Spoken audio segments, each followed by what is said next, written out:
ఎక్కడా లేని విధంగా క్యూర్, ప్యూర్, రేర్ అనే 3 ప్రధాన ప్రాంతాలుగా గుర్తించాం. క్యూర్లో సేవా రంగానికి, ప్యూర్లో ఉత్పాదక రంగానికి, రేర్లో వ్యవసాయ మరియు వ్యవసాయ అనుబంధ రంగాలకు ప్రాధాన్యత ఇస్తూ రాష్ట్రాన్ని అభివృద్ధి చేస్తున్నాం. Hyderabad outer ring road ORR లోపల క్యూర్ ప్రాంతంలో technology, artificial intelligence, global capability సెంటర్లు, పరిశోధన, అభివృద్ధి, స్టార్టప్, ఫైనాన్షియల్ సర్వీసెస్ సంస్థలు మరియు ఇతర సర్వీస్ సెక్టార్లను అధిక విలువైన సేవల కేంద్రంగా అభివృద్ధి చేయాలని నిర్ణయించాం. తెలంగాణలో పట్టణ జనాభా 2031 నాటికి 53.8% చేరుకునే అవకాశం ఉంది. ఈ నేపథ్యంలో క్యూర్ ప్రాంత పరిధిని కాలుష్యరహితంగా నెట్ జీరో మార్చేందుకు కావలసిన అన్ని చర్యలు తీసుకుంటున్నాం. సందర్భంగా health policy, Hyderabad industrial lands transformation పాలసీని కింద కాలుష్య కారక పరిశ్రమలను ORR బయటికి తరలించేందుకు మరియు సింగిల్ యూజ్ ప్లాస్టిక్ వినియోగాన్ని నిషేధించేందుకు చర్యలు తీసుకుంటున్నాం. క్యూర్ పరిధిలో ప్రస్తుతం ఉన్న పెట్రోల్, డీజిల్ ఆటోలను రెట్రో ఫిట్టింగ్ ద్వారా ఎలక్ట్రిక్ వాహనాలుగా ప్రభుత్వ ఖర్చుతో మారుస్తాం. Peri urban region economy, outer ring road, regional ring road మధ్య ప్రాంతాన్ని మ్యానుఫ్యాక్చరింగ్ హబ్గా అభివృద్ధి చేయాలని లక్ష్యంగా పెట్టుకున్నాం.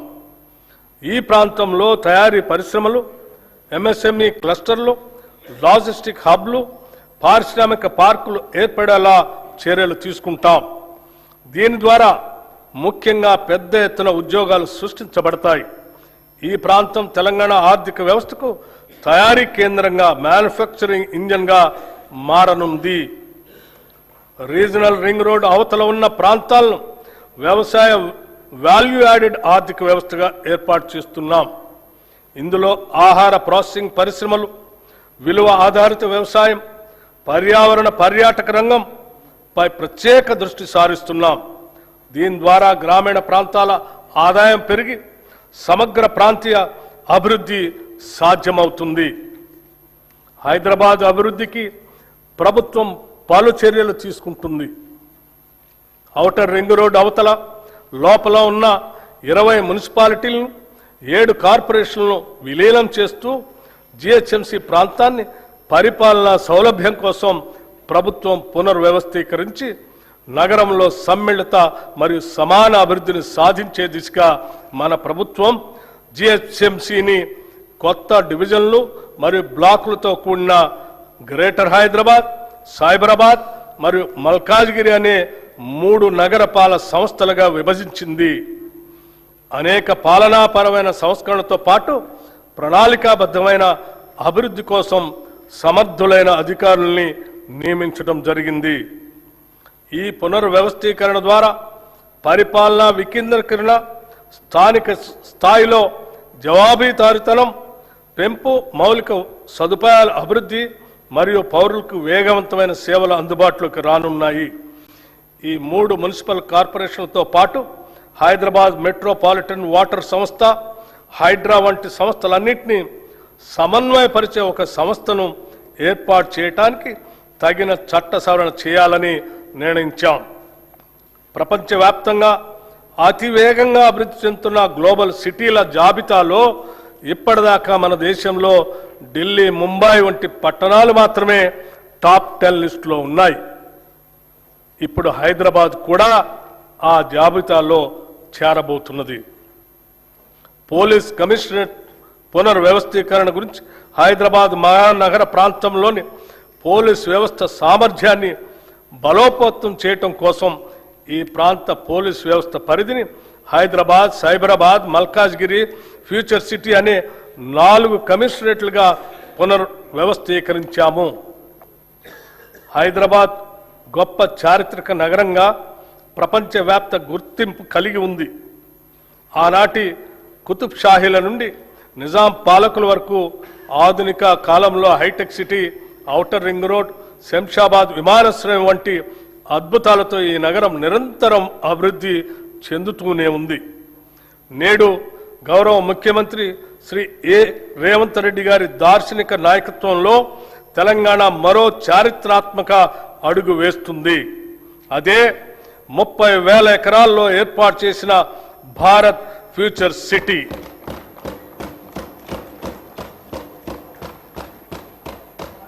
రేడియల్ రోడ్ల నిర్మాణం, ఫ్యూచర్ సిటీని నేరుగా ఆంధ్రప్రదేశ్లోని మచిలీపట్నం పోర్టుకి అనుసంధానించే గ్రీన్ఫీల్డ్ జాతీయ రహదారి, భూగర్భ విద్యుత్ వ్యవస్థ, పర్యావరణ అనుకూల స్మార్ట్ గ్రిడ్లతో ఈ నగరం సుస్థిర అభివృద్ధికి నిదర్శనంగా నిలుస్తుంది. అంతర్జాతీయ ప్రమాణాలకు అనుగుణంగా నైపుణ్యం కలిగిన శ్రామిక శక్తిని తయారు చేయడం కోసం ఇక్కడ స్కిల్ యూనివర్సిటీని ఏర్పాటు చేశాం. ఈ ఫ్యూచర్ సిటీ నిర్మాణం పూర్తి చేసుకుంటే ఈ నగరం అంతర్జాతీయ నగరాల సరసన నిలిచి అంతర్జాతీయ పర్యాటక కేంద్రంగా మారుతుంది. తెలంగాణ ఉద్యమ ఆకాంక్షలలో అత్యంత కీలకమైన ఉద్యోగ నియామకాల భర్తీకి ప్రజాప్రభుత్వం అత్యంత ప్రాధాన్యతనిచ్చింది. గత ప్రభుత్వం నిరుద్యోగుల జీవితాలతో చెలగాటం ఆడింది. టీజీపీఎస్సీ ద్వారా నిర్వహించే అత్యున్నతమైన గ్రూప్ 1, గ్రూప్ 2 పరీక్షలను సమర్థవంతంగా నిర్వహించలేక పరీక్షా పత్రాలు లీక్ కావడంతో రాజ్యాంగబద్ధ సంస్థ అయిన టీజీపీఎస్సీ నవ్వుల పాలైంది. గత ప్రభుత్వ నిర్లక్ష్యానికి ఎందరో నిరుద్యోగులు ప్రాణాలు కోల్పోయారు.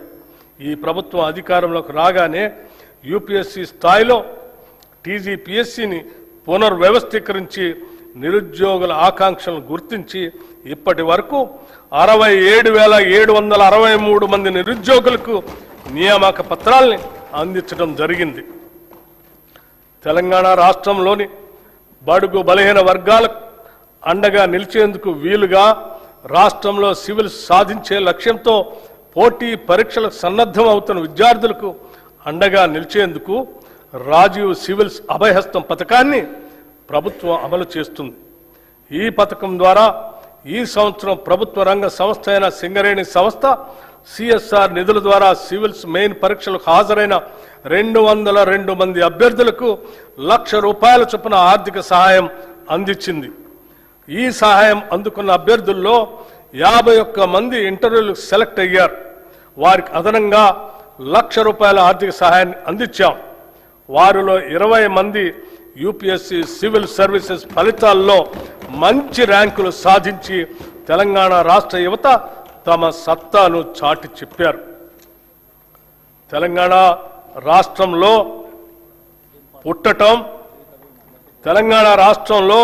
పుట్టటం ఇక్కడ జీవించటం ఒక వరం అనే విధంగా ప్రభుత్వం చర్యలు తీసుకుంటున్నది, సౌకర్యాలు కల్పిస్తున్నది.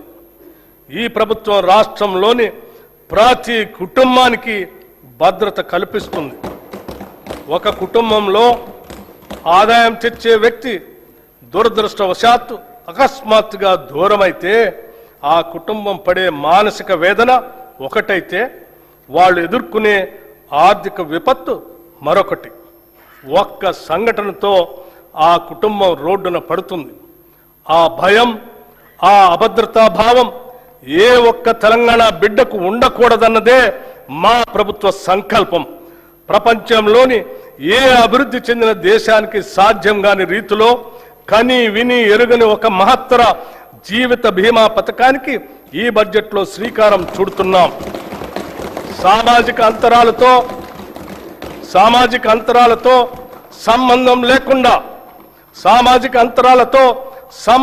లేకుండా పేద మధ్యతరగతి ధనిక అనే తేడా చూడకుండా రాష్ట్రంలోని 1,15,00,000 కుటుంబాలకు ప్రతి కుటుంబానికి ₹5,00,000 జీవిత బీమా అందించే విధంగా జూన్ 2, 2026 నుండి ఇందిరమ్మ కుటుంబ జీవిత బీమా పథకంను నూతనంగా ప్రవేశపెడుతున్నాం.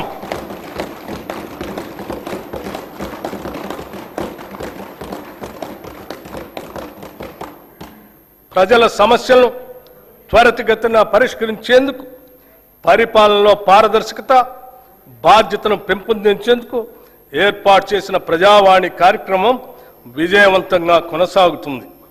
హైదరాబాద్లో ఉన్న మహాత్మా జ్యోతిబా పూలే ప్రజాభవన్లో ప్రజల వినతులను నేరుగా సమర్పించే అవకాశాన్ని కల్పించాం. ప్రభుత్వం అమలు చేస్తున్న సంక్షేమ పథకాలు, చేపడుతున్న అభివృద్ధి కార్యక్రమాలను ప్రజలకు మరింతగా చేరువ చేయాలనే సంకల్పంతో రాష్ట్రంలో ప్రజాపాలన ప్రగతి ప్రణాళిక పేరుతో 99 రోజుల కార్యక్రమాన్ని ప్రభుత్వం రూపొందించింది. ఈ కార్యక్రమం 2026 మార్చి 6 నుంచి జూన్ 12 వరకు సాగుతుంది.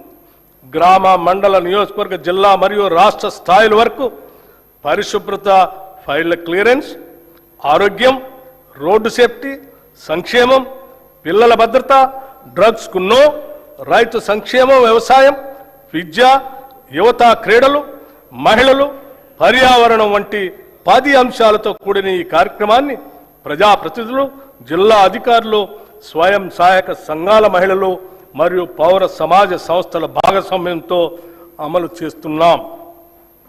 గత ప్రభుత్వం అట్టహాసంగా తెచ్చిన ధరణితో రైతులు అలివికాని కష్టాలు ఎదుర్కొన్నారు. ఈ భూ సమస్యలకు శాశ్వత పరిష్కారం కోసం ప్రభుత్వం తెలంగాణ భూభారతి చట్టం 2025ను అమలు చేసింది. ఈ చట్టం ద్వారా ప్రత్యేకమైన భూమి గుర్తింపు వ్యవస్థతో పాటు ఆర్టిఫిషియల్ ఇంటెలిజెన్స్ ఆధారిత భూమిత్ర చాట్ బాట్ను కూడా ప్రవేశపెట్టింది. గ్రామ స్థాయిలో భూ పరిపాలన బలోపేతం చేయడానికి 5010 గ్రామ పాలనా అధికారులతో సహా 8900 మంది సిబ్బందిని నియమించాం. అదనంగా 5520 లైసెన్స్డ్ సర్వేయర్లు తమ సేవలను అందిస్తున్నారు. ఈ సంవత్సరం 3,76,000 కొత్త పట్టాదారు పాస్బుక్స్ జారీ చేయబడ్డాయి. భూభారతి చట్టం అమలులో భాగంగా రిజిస్ట్రేషన్, రెవెన్యూ, సర్వే సేవలను ఒకే వేదికపై తీసుకుని వచ్చాము. దీంతో రైతుల సమస్యలకు త్వరిత పరిష్కారం అందించే అవకాశం కలిగింది. పార్లమెంట్, అసెంబ్లీ, నియోజకవర్గాల పునర్విభజన, పంచాయతీలు, పట్టణ స్థానిక సంస్థల ఏర్పాట్లు, రిజర్వేషన్ల అమలు వంటి ప్రజాస్వామ్య ప్రక్రియలకు మూలాధారమైన జనగణనను డిజిటల్ విధానంలో నిర్వహించేందుకు ఏర్పాట్లు ముమ్మరంగా సాగుతున్నాయి. తెలంగాణ రాష్ట్రం ఏర్పడిన తర్వాత జరుగుతున్న మొట్టమొదటి జనగణన ఇది. దీనిలో స్వీయ నమోదు, సెల్ఫ్ ఎన్యూమరేషన్ విధానం, కులగణన అంశం ఉన్నాయి. మొదటి దశ జనగణన 2026 మే 11 నుండి జూన్ 9 వరకు నిర్వహించబడుతుంది. సెల్ఫ్ ఎన్యూమరేషన్ ప్రక్రియ 2026 ఏప్రిల్ 26 నుండి మే 10 వరకు కొనసాగుతుంది. రెండవ దశ దేశవ్యాప్తంగా 2027 ఫిబ్రవరి 9 నుండి ఫిబ్రవరి 28 వరకు నిర్వహిస్తారు.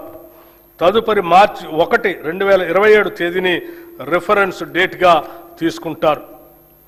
ప్రజల ఆకాంక్షలను దృష్టిలో ఉంచుకొని ఈ ప్రజాప్రభుత్వం అభయహస్తం పేరుతో ప్రజాహిత పథకాలను అమలు పరుస్తుంది. కనీస సదుపాయాలు కూడా లేని వారికి ఉపయోగపడే విధంగా మహాలక్ష్మి, గృహజ్యోతి, ఇందిరమ్మ ఇళ్ళు, మహిళా శక్తి మిషన్ వంటి పథకాలు పేదల జీవితాల్లో వెలుగులు నింపుతున్నాయి.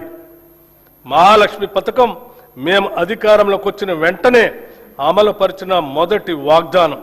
ఉచిత బస్సు ప్రయాణం. ఈ పథకం ద్వారా ప్రతిరోజు రాష్ట్రంలోని 34,37,000 మంది ఆడబిడ్డలు ఉచితంగా ఆర్టీసీ బస్సులో ప్రయాణిస్తున్నారు.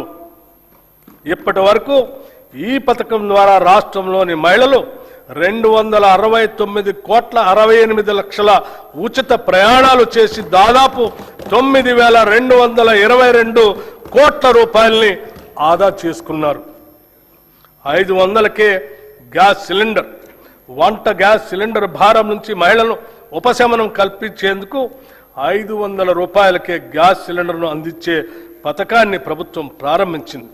ఈ పథకం కింద రాష్ట్రంలో 42,90,000 కుటుంబాలకి లబ్ధి చేకూరింది. ఈ పథకం ద్వారా సుమారు 752 కోట్ల రూపాయలు మహిళలకు ఆదా అయింది.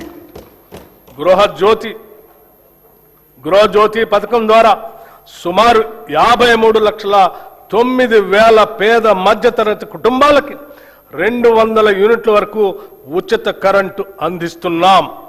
ఈ పథకం కింద ఇప్పటి వరకు 10,97,00,000 సున్నా బిల్లులు జారీ చేయబడ్డాయి. ఈ సబ్సిడీ కింద 3,900,54,00,000 రూపాయలు విద్యుత్ సంస్థలకు ప్రభుత్వం చెల్లించింది. చేయూత పథకానికి అర్హులైన వారికి 2 లక్షల నూతన పెన్షన్లు ఇవ్వటానికి మంజూరు చేస్తున్నాము. చేయూత పథకానికి అర్హులైన వారికి 2 లక్షల నూతన పెన్షన్లు మంజూరు చేస్తున్నాము.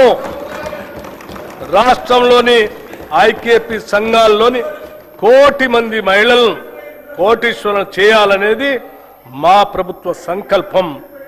అందుకోసం 5 సంవత్సరాల్లో 1,00,000 కోట్ల రూపాయల మేరకు బ్యాంకు ద్వారా రుణాలను ఇప్పించే ప్రయత్నం చేస్తున్నాం. దీనిలో భాగంగా ఇప్పటికే 57,938 కోట్ల రూపాయల రుణం ఇప్పించడం జరిగింది.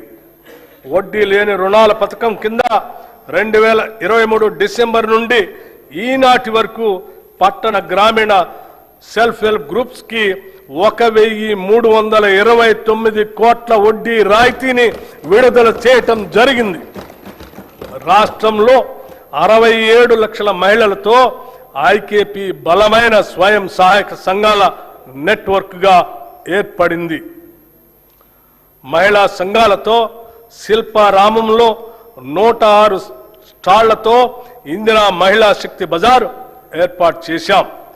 ఈ సముదాయం యొక్క ఉత్పత్తులు 7,68,00,000కి చేరాయి. సెల్ఫ్ హెల్ప్ గ్రూప్స్ ద్వారా 600 బస్సులను కొనుగోలు చేసి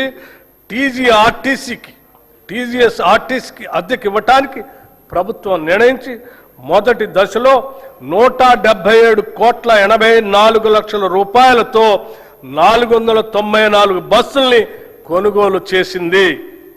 నారాయణపేట మరియు సంగారెడ్డిలో 2 పెట్రోల్ బంకులు ఏర్పాటు చేశాం. 28 పెట్రోల్ బంకుల ఏర్పాటు పురోగతిలో ఉన్నాయి.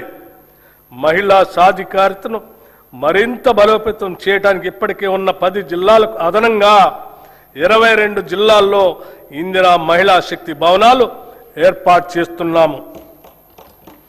మారుమూల ప్రాంతాల్లో ఉన్న షెడ్యూల్డ్ తెగల వారికి 12,600 కోట్ల రూపాయల బడ్జెట్